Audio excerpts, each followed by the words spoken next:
Sehat is brought to you by Omni Gel, India's #1 pain recovery gel. Omni gel का diclofenac formula जड़ से दर्द को मिटाता है। ओमनी जेल, इंडिया का #1 पेन रिकवरी जेल।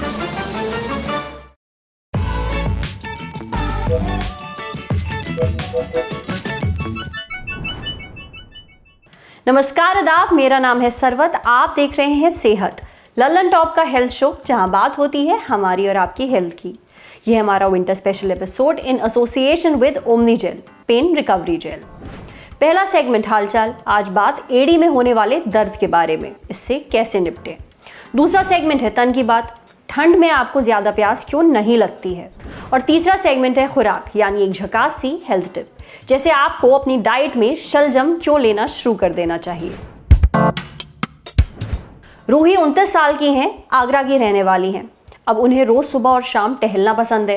पार्क घर से दूर है, इसलिए वो सड़क पर ही टहलने निकल जाती हैं। सड़क के साइड पर बने पेवमेंट पर चलती हैं। अब पिछले हफ्ते जब वो घर वापस आई तो उनकी एड़ी में दर्द शुरू हो गया। अगले दिन दर्द और बढ़ गया। घरेलू नुस्खे ट्राई किए पर कोई आराम नहीं मिला। दर्द इतना था कि वो लंगड़ा कर चल पा रही थी। डॉक्टर को दिखाया तो पता चला कि उनकी एड़ी में इंजरी हो गई है। अब रूही का कहना है कि उन्होंने ऐसा तो कुछ किया ही नहीं कि एड़ी में चोट लग जाए, फिर इतना दर्द क्यों। एड़ी यानी हील में दर्द उठना काफ़ी आम है, क्योंकि कई बार तो इसकी वजह रोज़मर्रा की ज़िंदगी में की गई कोई गलती होती है। तो आज बात करते हैं एड़ी में होने वाले दर्द की, और वो कौन सी गलतियां हैं जो इसके पीछे जिम्मेदार हैं। सबसे जो कॉमन 3 कारण है उसमें से एक है प्लांटर फेशियाइटिस, दूसरा है रेट्रोकैल्केनियल बर्साइटिस और तीसरा है रिपीटेड ट्रोमा की वजह से एडी की हड्डी में स्ट्रेस या तो फिर फ्रैक्चर हो जाना।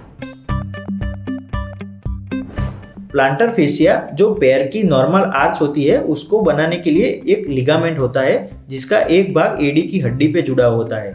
रिपीटेड स्ट्रेस पड़ने की वजह से वहाँ पे सूजन आ जाती है और वो चलने पे दर्द करता है। इसका सबसे कॉमन और प्रोमिनेंट फीचर ये है कि जब आप सुबह उठते हैं तो जो पहले स्टेप्स रखने में आपको बहुत दर्द करता है और जैसे जैसे आप चलते हैं वो धीरे धीरे दर्द कम होता है। ये इसका एक टिपिकल लक्षण है। रेट्रोकैल्केनियल बर्साइटिस यानी कि एडी की जो हड्डी है जिसको कैल्केनियम बोलते हैं, उसके ऊपर एक गादी होती है। वहाँ पे ज़्यादा प्रेशर और रिपीटेड ट्रोमा की वजह से वहाँ सूजन आ जाती है, या तो फिर जिनको जो एडी की ऊपर डोरी होती है, लिगामेंट जिसको बोलते हैं, एक्किलीज टेंडन, वो टाइट होने की वजह से उनको वहाँ पे स्ट्रेस ज़्यादा पड़ता है और वो गादी में सूजन आ जाती है, जिसकी वजह से चलते वक्त वहाँ पे दर्द होता है और ये दर्द पूरे दिन रहता है। उसको रेट्रोकैल्केनियल बर्साइटिस बोलते हैं। तीसरा कारण है रिपीटेड ट्रोमा की वजह से एडी की हड्डी में स्ट्रेस या तो फ्रैक्चर हो जाना। ये ज़्यादातर स्पोर्ट्स पर्सन में देखने को मिलता है। हील पेन यानी कि एडी का दर्द जो कि ज़्यादातर लोगों में देखने को मिलता है, और ये दर्द जिन लोगों को होता है उनको सर्दियों के मौसम में ये तकलीफ बढ़ जाती है। एडी के दर्द के बारे में जो हम गलतियां करते हैं उसमें से सबसे कॉमन मिस्टेक है एक कि प्रॉपर फुटवेयर ना होना, यानी कि आपके शूज़ और चप्पल की साइज़ बड़ी या छोटी होने के कारण एडी के नीचे जो गादी बननी चाहिए वो बनती नहीं है ठीक तरह से, और लंबे टाइम के बाद आपको वहाँ पे एडी का दर्द हो सकता है। दूसरा जो मिस्टेक है वो ज़्यादातर लड़कियां और स्त्रियां करती है, जिनको हाई हील्स या तो फिर फ्लैट पहनने का शौक होता है, उनको अक्सर ये हील पेन देखने को मिलता है। तीसरा, बिना चप्पल के और खुले पाँव पे रफ सरफेस या तो फिर अनइवन सरफेस पे लंबे टाइम खड़े रहने से या तो चलने से आपका जो एडी का दर्द है वो बढ़ सकता है। डॉक्टर साहब की बातें सुनकर मुझे एहसास हुआ कि इसमें से तो कई गलतियां मैं भी करती हूँ। वजह हमें पता चल गई। अब बात करते हैं कि आप इससे कैसे बच सकते हैं और साथ ही इसका इलाज क्या है। हील पेन का एक प्रमुख कारण ये भी है आपका वजन, यानी कि जितने आप ओबेस होगे उतना हील पेन ज़्यादा होने की संभावना है। तो सबसे पहले तो जो वेट रिड्यूसिंग एक्सरसाइज है वो चालू करें। दूसरा है प्रॉपर फुटवेयर। आपका जो शूज़ या चप्पल है वो प्रॉपर कशन वाला होना चाहिए और प्रॉपर फिटिंग का होना चाहिए। तीसरा है या तो फिर शूज़ में जो सिलिकॉन के हील कप्स आते हैं वो पहने, जिसकी वजह से गादी को कशन मिलता रहेगा और आपकी एडी दर्द नहीं करेगी।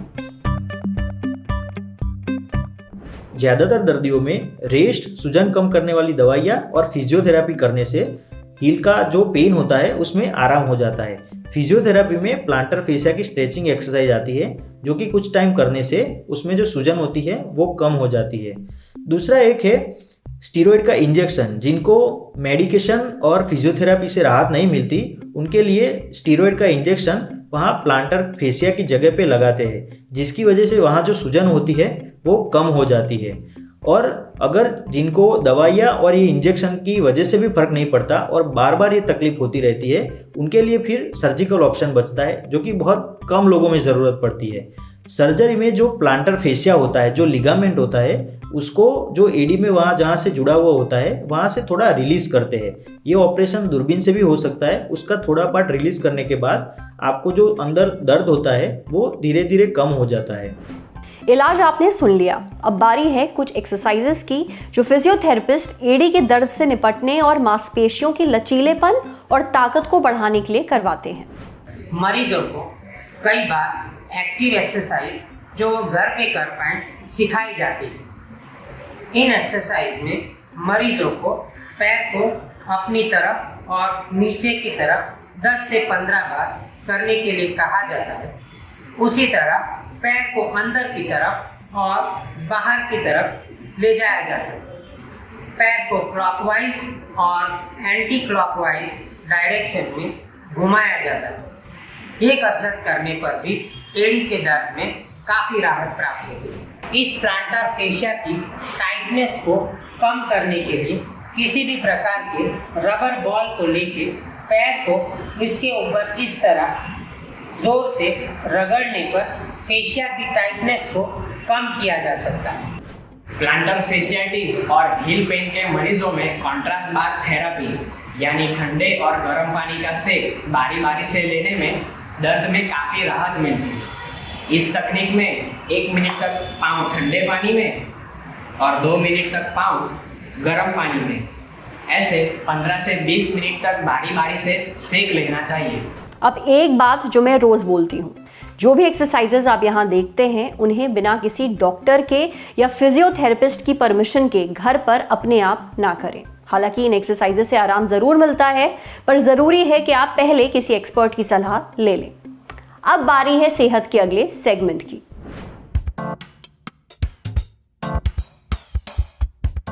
गर्मियों में हमें खूब प्यास लगती है, हम खूब पानी पीते हैं, पर क्या आपने नोटिस किया है कि ठंड आते ही आपको प्यास लगना कम हो जाती है? इस मौसम में आप ज़्यादा पानी नहीं पीते। अब ऐसा क्यों? दरअसल होता क्या है कि गर्मियों के मौसम में पसीना ज़्यादा निकलता है। ये एक विजुअल रिमाइंडर के तौर पर काम करता है कि आपको पानी पीना है। आपको महसूस होता है कि आपको प्यास लग रही है और आप पानी पी लेते हैं। ठंड में पसीना आपको निकलते हुए नहीं दिखता, पर इसका मतलब ये नहीं है कि ठंड में पसीना ही नहीं आता है। ज़्यादा ठंड के कारण वो स्किन पर नहीं दिखता है, वेपर बन जाता है, यानी हवा के संपर्क में आकर भाप सा बन जाता है। ये सब दिखता नहीं है। अब मानसिक तौर पर इस वक्त आपको पानी पीने की ज़रूरत महसूस नहीं होती है, इसलिए ठंड के मौसम में लोगों को 40% तक कम प्यास लगती है। पर शरीर को ठंड में उतने ही पानी की ज़रूरत होती है जितनी गर्मियों में। उसकी ज़रूरत मौसम के हिसाब से नहीं बदलती। ठंड में भी आप शरीर से पानी लूज करते हैं और पर्याप्त पानी नहीं पीते हैं। नतीजा डिहाइड्रेशन, यानी पानी की कमी। जी, ठंड में भी आपको डिहाइड्रेशन होता है, इसे कहते हैं विंटर डिहाइड्रेशन। अब आपको कैसे पता चलेगा कि आपका शरीर डिहाइड्रेटेड है? देखिए, पेशाब का जो रंग है वो काफ़ी गाढ़ा हो जाएगा, डार्क हो जाएगा, चक्कर सा महसूस होगा, थकान महसूस होगी और स्किन ड्राई हो जाएगी। अगर आपको ये सब हो रहा है तो मतलब आपके शरीर में पानी की कमी है, इसलिए पानी पीते रहिए। साथ ही सब्जियां और फल खाइए, पानी इनमें भी होता है। कोशिश करिए कि आप कॉफ़ी या फिर एनर्जी ड्रिंक्स मत पीजिए, क्योंकि इनसे भी आपको डिहाइड्रेटेड महसूस होता है। समझे? अब बारी है सेहत के अगले सेगमेंट की, खुराक, एक झकास सी हेल्थ टिप। आप में से कितने लोग अपने खाने में शलजम खाते हैं? मेरी जान पहचान में तो कोई भी नहीं खाता है। बेचारी सब्जी कितना इग्नोर होती है, पर आपको पता है कि कितनी फायदेमंद है? शलजम की वजह से आपके शरीर में ब्लड फ्लो चकाचक रहता है। साथ ही क्योंकि इसमें फाइबर की भरमार है, इसलिए यह हाजमे के लिए काफ़ी अच्छी है। साथ ही हड्डियों को भी मजबूत रखती है। ठंड में वैसे भी स्मॉग बढ़ जाता है, इस कारण आपको सांस लेने में दिक्कत होती है, एलर्जी वगैरह होती है। शलजम में होता है स्टार्च, जो आपको एलर्जी से बचा कर रखता है। इसलिए अगर आप शलजम नहीं खाते हैं तो खाना शुरू कर दीजिए। एक ज़रूरी बात और, अपनी सारी ठंड की परेशानियों का हल जानिए सेहत के विंटर स्पेशल सीरीज में 18 दिसंबर तक रोज। तो आज सेहत में इतना ही। अच्छा, अगर आप एक डॉक्टर हैं और हमसे कुछ शेयर करना चाहते हैं तो जो ईमेल आईडी इस वक्त आपको अपनी स्क्रीन पर दिख रही है उस पर हमें एक मेल भेज दीजिए। कैमरे के पीछे हमारे साथ हैं विभव। ये वीडियो फेसबुक पर देख रहे हैं तो हमारे फेसबुक पेज को लाइक करिए, यूट्यूब पर देख रहे हैं तो हमारे चैनल को सब्सक्राइब करिए, बेल आइकन पर ज़रूर क्लिक कर दीजिए ताकि जब भी हम कोई नया वीडियो अपलोड करें तो उसका नोटिफिकेशन आप तक सबसे पहले पहुंचे। शुक्रिया।